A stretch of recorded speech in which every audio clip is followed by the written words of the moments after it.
여러분 안녕하세요. 11주차 강의 시작하겠습니다. 11주차에서는 물환경에 대해서 강의를 하는데요. 이제 지표수에 포함되는 습지, 그 다음에 호소, 특히 이제 호소는 그 오염하고 관계된 게 부영양화이기 때문에 부영양화에 관계된 이야기, 그 다음에 하천인데 지금 생태라든지 자연하천으로 복원하는 노력이 이어지고 있기 때문에 이런 것에 대해서 알아보도록 하겠습니다. 먼저 1차 시에서는 습지 생태에 대해서 알아보도록 하겠습니다. 이 지금 그림에 보이는 곳은 제주도의 습지의 일종입니다. 먼저 이제 습지라는 것은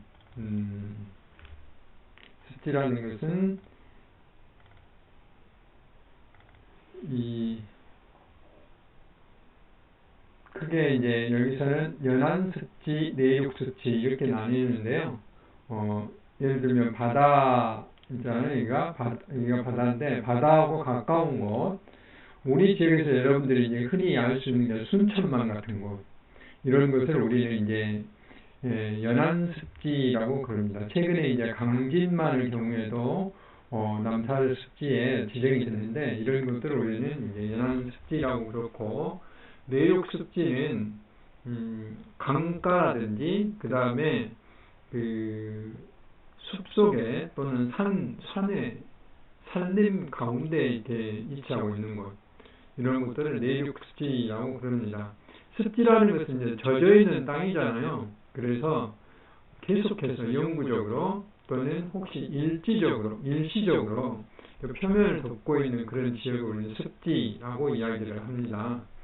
그래서 그 정의는 굉장히 쉽죠.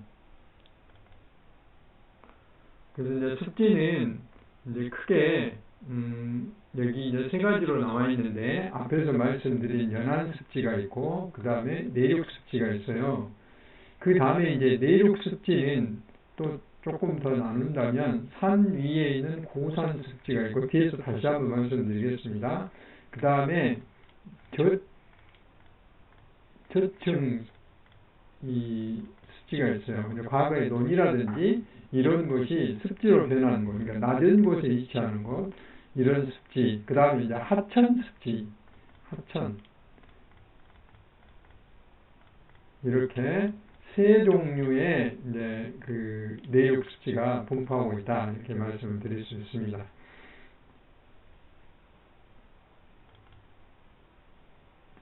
그래서 이제 그 분포하는 지역별로 보면은 강이나 하천 쪽에는 우리 지역하고 가까운 곳이 담양에 가면 광주하고 담양에 그 경계에 위치하고 있는 영산강이가 있어요. 영산강 그 하천 주변이 이제 습지로 지정받아요. 국가의 그 습지 보호지역으로 지정받아서 있거든요.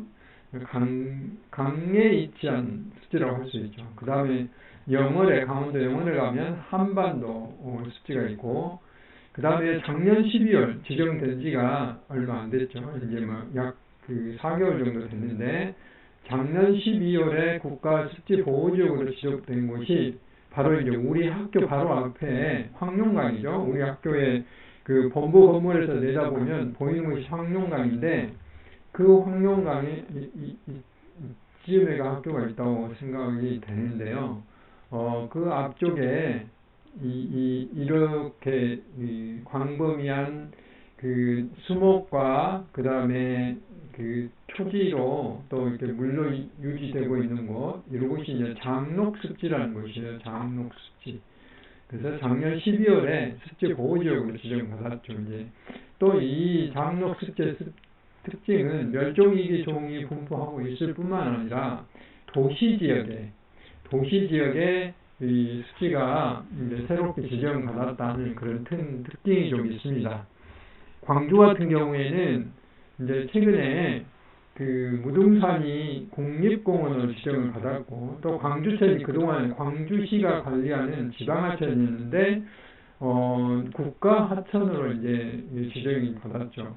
그리고 이 장록습지가 국가 습지 보호지역으로 지정됨으로써 이 산과 하천, 그 다음에 황룡강 주위의 습지 이 세 개가 국가에서 관리하게 되는 이런 보호지역으로 지정받았다는 어떤 특징이 좀 있습니다.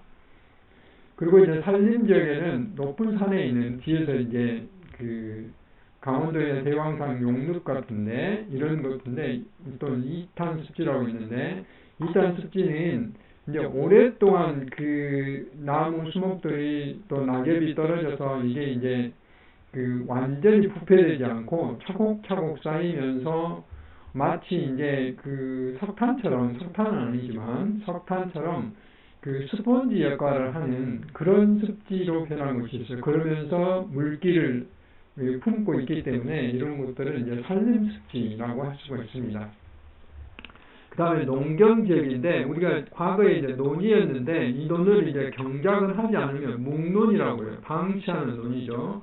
묵논을 하게 되면은 이제 습지로 변하죠. 여기에 이제 나무들이 자라나고 또 많은 생물들이 이제 오게 되는 것이죠. 고창에 웅곡습지라는 곳이 있는데 우리 지역에서 아주 가깝고요. 남사루 습지로 지정받았기 때문에 여기는 한 뭐 전부 다 이게 그 탐사를 하면은 거의 한 10km 가까이 됩니다. 그렇지만 이제 중간중간 그 전기차로 운행도 해주고 하기 때문에 한 6, 7km 정도 탐사한다고 생각하면 되겠습니다. 그래서 이런 것도 한번 가볼 필요가 있겠죠. 도서지역은 섬지역에 또 특별히 습지가 지역되는 것이 특히 제주도에는 많고요. 그다음 우리나라 이제 DMZ 가장 그 중요한 생태의 보고죠. 이 DMZ의 경우에 이 오랫동안 이제 약 50년 이상 여기는 이제 일종의 방치라고 아무도 들어갈 수 없기 때문에 여기에 이제 굉장히 많은 습지들이 분포하고 있는 것을 알 수가 있습니다. 우리나라의 습지 보존 체계는 이제 환경 쪽에서는 국가환경종합계획이라는 게 있어요. 여기는 2016년으로 되어 있는데 최근에 2020년에서 2040년에 20년간 계획을 새롭게 수립을 했어요. 그래서 이 우리나라의 환경에 대한 총망라한 계획이라고 할 수 있겠습니다. 그 다음에 여기 환경보전 중기계획이라고 있는데 이것은 최근에 이 보전 중기계획이 법이 바뀌어서 국가환경종합계획을 수립하도록 되어 있고 이거는 폐지가 됐어요. 대신에 각 시도별로 이제 환경계획을 수립하도록 이렇게 바뀌었어요. 그래서 이것은 이제 지워야 맞고요. 그 다음에 이제 국가환경종합계획에서 자연환경보전 기본계획이라는 것을 수립을 해가지고 있어요. 그 자연환경보전 기본계획에 습지보전계획을 수립하도록 되어 있어요. 그래서 이제 드디어 이 습지보전계획이 마련되어 있고 습지보전계획에는 내륙습지와 연안습지를 어떻게 보존할 것인지 국가의 계획이 나와 있습니다. 그래서 어차피 내륙습지나 연안습지에는 물이 들어있거든 물관리하고 관계되어 있고 앞에서 말씀드렸다시피 하천하고도 관계되어 있고 여기에 생물들이 많이 오기 때문에 야생동물 기본계획과도 관계되어 있고 또 생물과 관련한 생물의 다양성 전략도 관련이 있죠. 이게 생태계 시간에 말씀드렸고 또 연안습지는 여기 보신 바와 같이 해양환경종합계획, 해양생태계 보전 관리계획, 공유수면 밀기본계획, 연안 통합관리계획 이런 거 관련돼서 굉장히 복잡하니까 이건 여러분들이 그렇구나 하고 이제 이해하는 정도로 그냥 넘어가면 되겠습니다. 이런 것이 있다. 아무튼 우리나라의 습지를 보존하기 위해서는 습지 보전 기본계획이라는 게 있는데 이게 물하고 관계되어 있기 때문에 물관리 기본계획이라든지 해양환경종합계획과 밀접한 관련이 있다. 이 정도만 아시면 되겠습니다. 습지도 이제 생태축이라는 게 있는데 생태축이라는 게 뭡니까? 이게 네트워크로 이렇게 쭉 연결되는 걸 생태축이라고 그러죠. 습지축이 있는데 여기 보면 산지 습지가 제일 위가 당연히 있겠죠. 그 다음에 이제 그 밑에 있는 것을 배후습지라고 그러고 우리도 이제 그 큰 도시가 있으면 그 배후도시라는 게 또 있잖아요. 또 뭐 산업단지를 만들면 배후도시라는 걸 또 만들고 이제 이런 게 이해하시면 되겠고 그 그 다음에 하천, 이 산지에서 계곡에 따라서 내려다 보면 이제 하천이 만들어지잖아요. 그 하천 주변, 아까 담양습지나 장록습지처럼 이런 게 마련될 수가 있고, 그다음 바다하고 이어지는 곳에 이제 하구, 바다와 그 강물이 만나는 곳을 하구라고 하잖아요. 그 강의 입구, 그래서 이제 이렇게 있고, 호수의 습지, 이런 것들이 이어지고, 연안 생태계, 연안 습지, 이렇게 이제 산지로부터 쭉 가서 하천 습지가 만들어지고 호수 습지나 하구 습지가 만들어지고 맨 마지막에 연안 습지가 만들어지는 것은 이런 것들을 우리는 이제 습지의 생태축이다라고 이야기를 할 수 있습니다. 그래서 생태적으로 징검다리 역할을 한다. 그래서 이게 이제 그 하천을 통해서 이렇게 이어지는 거죠. 사실은 이제 이런 것들을 우리는 습지의 생태축이다라고 이야기를 할 수가 있습니다. 앞에서 말씀드렸던 이제 습지 보전 기본 계획이 있는가 하면은 습지에 관한 그 습지 보전 법이라는 게 있어요. 그 법에 의하면은 습지 보전 지역을 앞에서 제가 습지 보호 지역으로 지정을 받았다는 말을 했는데 습지 보전 지역은 이렇게 생태 경관 보전 지역, 그 다음에 습지 보호 지역, 습지 개선 지역 이렇게 나눌 수가 있는데 이제 생태 경관 보전 지역이라는 것은 꼭 습지뿐만 아니라 다양한 자연 환경 전체를 이제 대상으로 이렇게 하는 곳이에요. 그래서 특별히 보전이 필요한 것, 여러분들이 이제 보전하고 보호하고 차이는 보호는 단순히 그냥 이렇게 케어를 해주는 건데 보전은 그 케어와 플러스 그러니까 보호 플러스 개선까지 하는 것을 우리는 보전이라고 해요. 보전. 그래서 한자로는 이렇게 보호할 보자에다가 온전 전자를 쓰죠. 이게 이제 보전이 되니까 보전의 그 의미가 훨씬 크다라고 이야기를 할 수 있어요. 그러니까 보호 지역은 이게 보전을 하는 것이죠. 그다음에 개선 지역은 그러니까 보호 지역은 이미 생물 다양성이 충분히 유지되어 있어요. 원시성, 자연 상태가 잘 보존되어 있어요. 그러니까 지속적으로 보호를 하다는 것이고 개선 지역은 좀 훼손이 됐다고 해요. 불량한 지역, 보존 상태가 불량하기 때문에 인위적으로 이제 관리를 해야 되는 지역 이런 것을 이제 습지 개선 지역으로 이렇게 나눠서 관리를 하는 것입니다. 습지에서 이제 상당히 우리가 중요하게 다루는 게 남사르 협약이에요. 남사르 협약. 남사르는 이란의 남사르라는 지역에서 그 도시에서 채택했다 해서 남사르 협약이라고 그럽니다. 1971년에 발효를 해가지고 채택을 해가지고 75년도에 발효를 했어요. 우리나라는 한참 늦은 1997년도에 세계에서 101번째로 습지에 대한 관심이 없었다고 할 수 있죠. 101번째로 우리나라는 습지 남사르 협약에 가입을 했어요. 그래서 지금은 이제 21개인데 최근에 계속 늘어나고 있기 때문에 이게 다소 통계가 틀릴 수도 있습니다.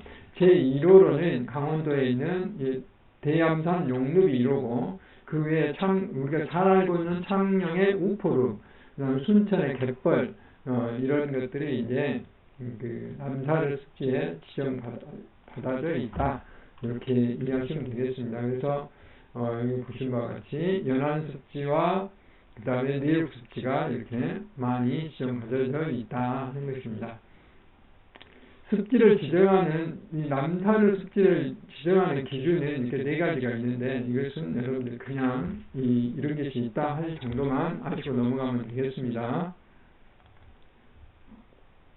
다음에 이제 남사르 습지의 정의인데 남사르 습지는 아주 한마디로 말하면 물만 있으면 습지다라고 할 수가 있어요. 그러니까 호수의 깊은 곳, 바다의 깊은 곳 이것을 제외하고는 모두 다 습지다라고 이제 이야기를 할 수가 있어요. 그래서 습지란 자연, 인공적, 무적, 일시적 그러니까 자연적이 됐든 인공적이 됐든 그러니까 우리가 만든 연못도 습지라고 할 수가 있는 것이죠.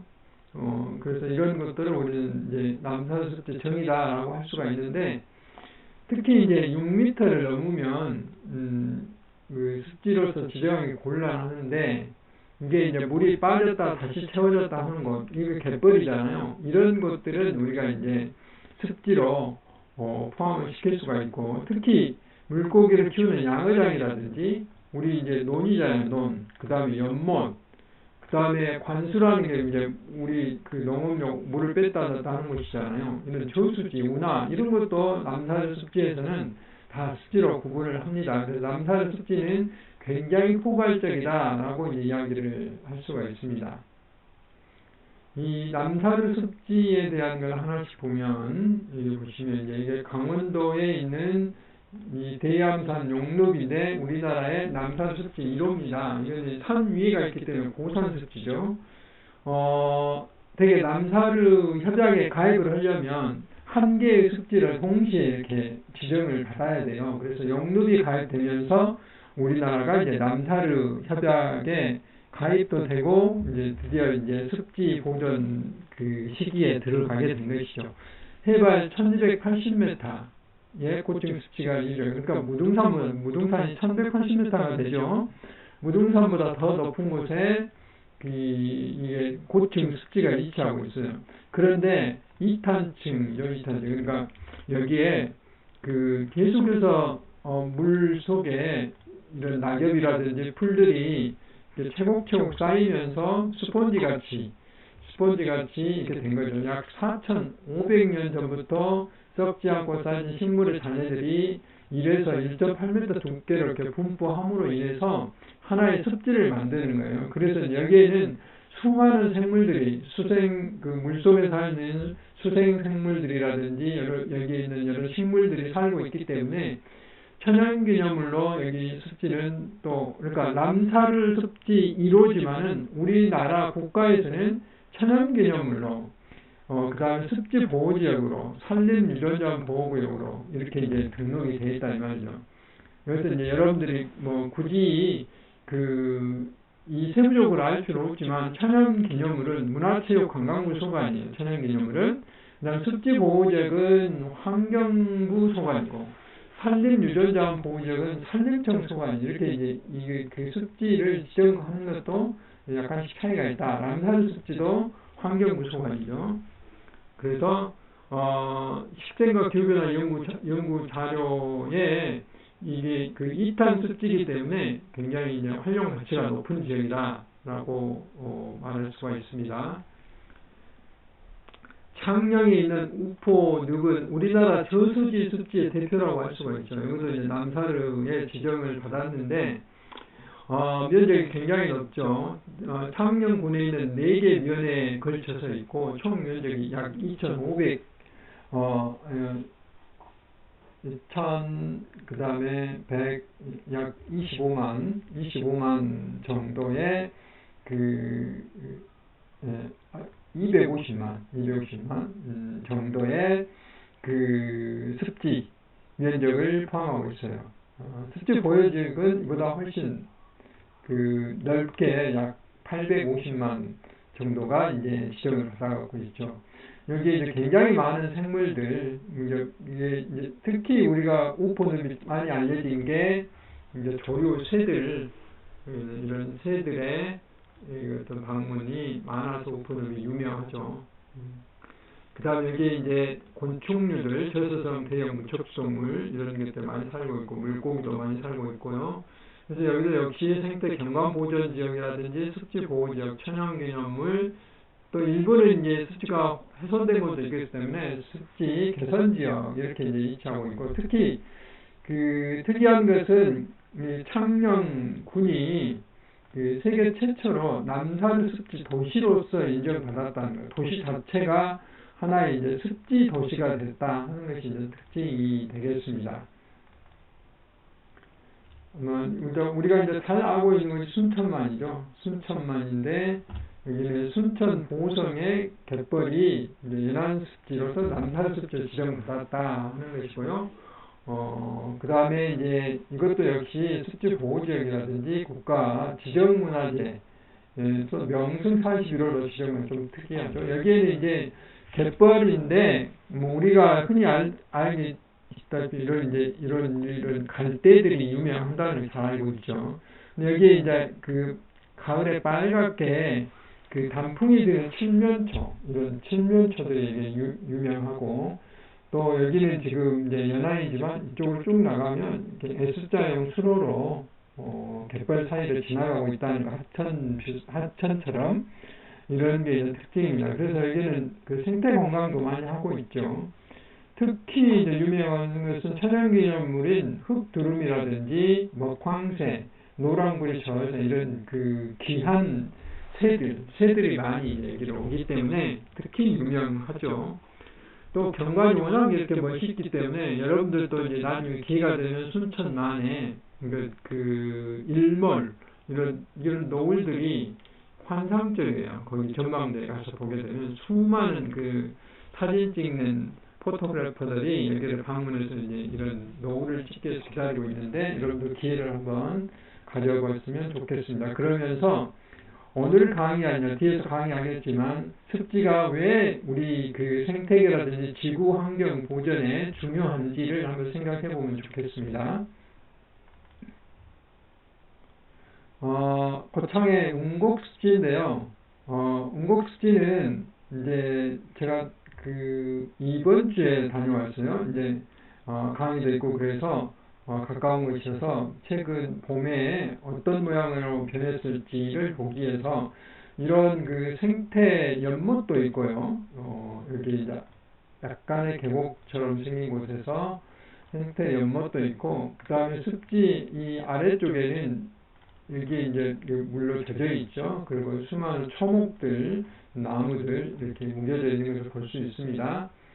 여기는 이제 그 세계 고인돌 공원도 위치하고 있어서 상당히 이제 잘 알려진 지역인데, 습지 보유 지역이라든지 남사를 습지로 2011년도에 이렇게 지정을 받았어요. 여기도 이제 이런 보존이 잘 되고 있기 때문에 자동차가 들어갈 수가 없죠, 여기는. 그래서 생물 다양성이 굉장히 뛰어나다 하는 것을 알 수 있고, 수달이라든지 황새 같은 멸종위종이 이제 살고 있고요. 또 사기라든지 담비, 팔색조 이런 것들이 살고 있습니다. 제가 갔을 때 뭐 조사를 가는 것은 아니었기 때문에 직접 다 볼 수는 없었는데, 수달의 그 똥, 변을 목격할 수 있었고, 그 다음에 각종 새소리, 특히 이제 그 오색 딱따구리, 이 딱따구리의 소리 이런 것들은 쉽게 들을 수가 있었어요. 그만큼 이제 습지가 잘 보존되고 있다는 것을 알 수가 있었습니다. 그다음에 이제 제주도인데, 우리가 흔히 이제 제주도 관광을 많이 가는데, 우리가 이제 제주도는 그 굉장히 독특한 생태를 유지하고 있죠. 한라산이라든지 또 우리 남쪽에 있기 때문에, 그래서 제주도의 남산 습지 여행을 한번 가보는 것도 좋겠습니다. 한라산의 천백고지 습지와 그 다음에 물병디, 그 다음에 물영아리, 물장오름, 뭐 동백동산 습지 이렇게 하나, 둘, 셋, 넷, 5개의 습지가 있습니다. 그래서 한라산 천백고지는 이제 도로를 따라가다 보면, 옛날 도로를 따라가다 보면 그 천백고지라는 곳이 나와요. 거기에 이렇게 이제 이런 화산석 사이로 이런 그 물기가 있어서 여기에 이제 많은 생물들이 살 수 있는 것이죠. 멸종위 또는 매라든지 여기 새들 이런 야생 동물들, 황조롱이, 말똥가리, 우리가 볼 때는 이게 다 그 독수리처럼 생겼죠. 우리가 봤을 때 크고 작고 차이인데, 그래서 여기에 이제 16개 정도 물 웅덩이가 있어가지고 습지가 서로 이렇게 연결된 그런 특징이에요. 근데 고산 습지라고 할 수 있겠죠. 그 다음에 물 영아리는 이제 이게 오름이라는 뜻이에요. 오름은 제주도에 굉장히 많이 있는데, 그래서 2007년도에 남사를 지적받았고, 여기도 물장구나 맹꽁이라든지 멸종 2기종이 살고 있고, 분화구에 위치하고 있기 때문에 빗물만 유지, 계곡이 없다 이 말이죠. 그래서 이렇게 아름다운 모습, 정글과 같은 자연과 안개 잎사인 습지, 그래서 몽환 꿈을 꾸는 듯한 풍경이 신령처럼 보인다, 신령이 사는 것처럼 보인다. 그래서 물영아리 오름이라고 이제 이름을 지었다고 그래요. 그다음 앞에 표지에서 보였던 게 물장오리 오름 습지인데, 여기도 이제 그림만 봐도 굉장히 그 아름답게 보이잖아요. 여기도 이제 역시 빗물에 의해서만 유지가 되는 것이죠. 되게 제주도에 그 어떻게 보면 한라산의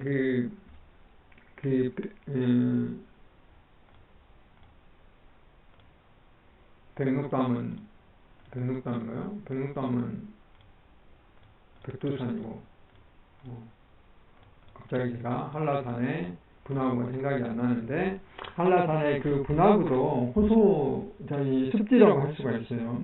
그래서 여기도 이제 이런 그 식물들 송이고랭이라든지 개소나무, 고로쇠나무 이런 군락들이 이렇게 이루고 있는 게 특징이고 특히 이제 멸성 야생 식물인 산작약이 서식하고 있어요. 그러니까 화산 분화구에 형성되어 있기 때문에 지질학적으로도 관심이 높다. 그래서 2008년도에 지정이 됐고 2009년도에 습지보호지역, 2010년도에는 천연기념물로 됐습니다. 이 물장오리라는 뜻은 제주도를 만든 설문대 할머니가 쏙 빠져버렸다는 어떤 전설을 품은 물장아리 오름이다. 뭐 이런 이제 의미를 갖고 있다고 그렇습니다. 그 다음에 이제 동백동산이라는 것은 곶자월인데 제주도의 곶자월이라는 뜻은 고순 숲이고 자월이라는 가시덤불이라는 뜻인데 화산이 이제 폭발하면서 이제 그 화산석이 쌓이잖아요. 그게 이제 나무들이 자라서 습기가 유지되기 때문에 이제 고사리라든지 이런 것들이 잘 자랄 수 있는 지하수가 있고 습기라든지 보습 효과가 특징이 있어서 여기에 이제 그 동식물들이 서식하기에 참 좋은 곳이죠. 여기는 이제 선홀 1, 2 마을 전체가 남사르 습지로 이렇게 남사르 마을로 이렇게 지정됐다는 특징이 있다는 그런 이제 특징이 있습니다. 그리고 숨은 물뱅디, 제주도 말이라는 참 어렵죠, 발음도. 숨은 물뱅디 남사르 습지. 애월읍에 가면, 뭐 특정인을 말해서 그렇지만, 애월이 이제 가수 이효리 씨가 살았던 곳이죠. 거기 근처에 삼형제 오름이라는 곳이 있는데, 숨은 물이 있는 넓은 들판이라는 뜻입니다. 물뱅디라는 뜻이. 그래서 21번째 남산습지로 들어있고, 여기는 오름이 이렇게 노로오름, 삼형제오름, 살핀오름 중앙에 위치하고 있어요. 역시 멸종위기종 천연기념물 등이 이제 500여 종 살고 있어서 남사르 습지로 이렇게 지정을 받았다는 것입니다. 기회가 되면 제주도에 이렇게 습지 여행도 한번 다녀볼 필요가 있겠다 하는 것이고, 여기는 비무장지대죠. 이런 물이 고여있는 이런 습지들을 이제 볼 수가 있고, 그 다음에 이런 비무장지대는 과거에 논이었던 곳이 많이 있기 때문에 이 목론 사이에 이런 이제 습지라든지 나무들이 위치하고 있고요. 이렇게 굉장히 많은 습지들이 비무장지대에 이렇게 위치하고 있습니다. 우리나라의 이제 50년에서 100년 사이에 이런 우리 사람들의 어떤 접촉이 안 된 곳이기 때문에 그만큼 이제 6.25 전쟁 이후에 60년이 지나서 살아있는 자연사 박물관이다라고 이제 이야기를 할 수 있습니다. 우리나라 한반도에 생물종 약 40%가 서식하는 굉장히 중요한 곳입니다. 그래서 한반도의 생태축의 백두대간, 백두산에서부터 지리산까지, 우리나라로 보면 토끼 등처럼 생긴 곳, 이거 이제 백두산 생태축, 그 다음에 백두대간 생태축, 그 다음에 비무장지대, 우리나라 허리를 이루고 있는 이 비무장지대가 이제 비무장지대 생태축 이렇게 할 수 있죠. 그 다음에 이제 연안 생태축 이렇게 나뉘는데 우리나라는 3대 축의 하나다라고 이제 말씀드릴 수 있습니다. 그 다음에 섬에 있는 우리 신안군에 있는 흑산도가 있는데 거기에 조금 더 가면 장도라는 섬이 있습니다. 그 장도에 습지가 있는데 여기는 국립공원이기도 하고 여기도 이제 대암산 용늪처럼 2탄층이 잘 발달되어 있다는 것입니다. 그래서 습지로서 뭐 매와 수달이라든지 세매라든지 이런 다양한 생물들이 서식하고 있어서 남사를 습지로 2005년도에 지정을 받았습니다. 습지 기능은 앞에서 여러 번 이야기했지만 이런 생물들이 다양하게 서식할 수 있도록 서식 공간을 제공한다면 생물 다양성 유지 기능과 그 다음에 물을 이제 이렇게 담을 수 있기 때문에 홍수 조절, 아무래도 그 물을 한꺼번에 흘러나가는 것을 막기 위한 홍수 조절 기능, 그 다음에 물이 이제 천천히 흘러가기 때문에 거기에 미생물도 살 수 있고 식물들이 살고 있기 때문에 질소나 인 같은 이런 비료 성분들을 빨아들이죠. 분해를 시키죠. 그래서 수질을 정화하는 기능도 있고, 습지에서 이제 각종 경제적인 활동, 뭐 물고기도 잡고 또 뭐 여러 가지 갯벌 생물들을 이제 잡아서 경제적인 활동을 할 수 있고, 어떤 탄소를 저장하는 능력, 기후 변화에 그 완화하는 능력 이런 것까지 다 계산하는 엄청난 경제의 그 효과가 있다. 이제 습지는 방금 말씀드린 그런 그 막대한 기능, 이런 탄소 기능까지 있고, 그 생태 학습, 자연 학습 기능도 있다. 라고 이제 말씀드릴 수가 있고요.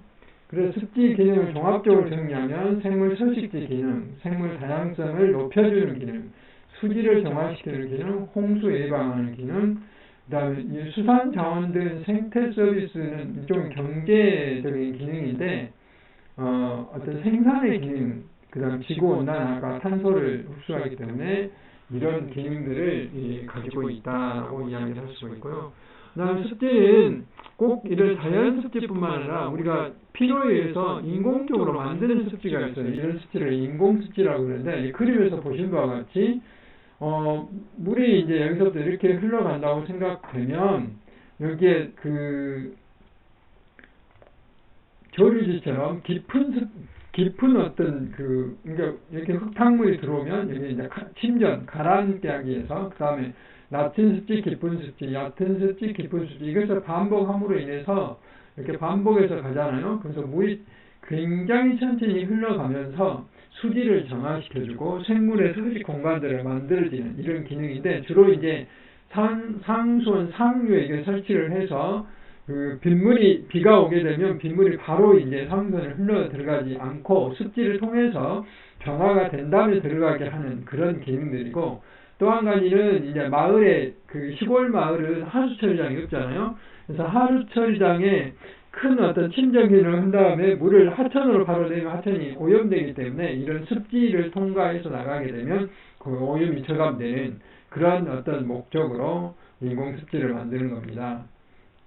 그래서 이런 그 광주의 주요 상수원인 그 동북부 상류에 이런 그 인공습지가 만들어져 있어요. 이런 기능들도 있습니다. 그래서 1차 시에서는 우리나라의 그 습지 보호지역과 또 그 남사르 습지로 지정받는 곳을 위주로 습지의 기능이 어떤 것들인지에 대해서 알아봤습니다. 수고 많으셨습니다.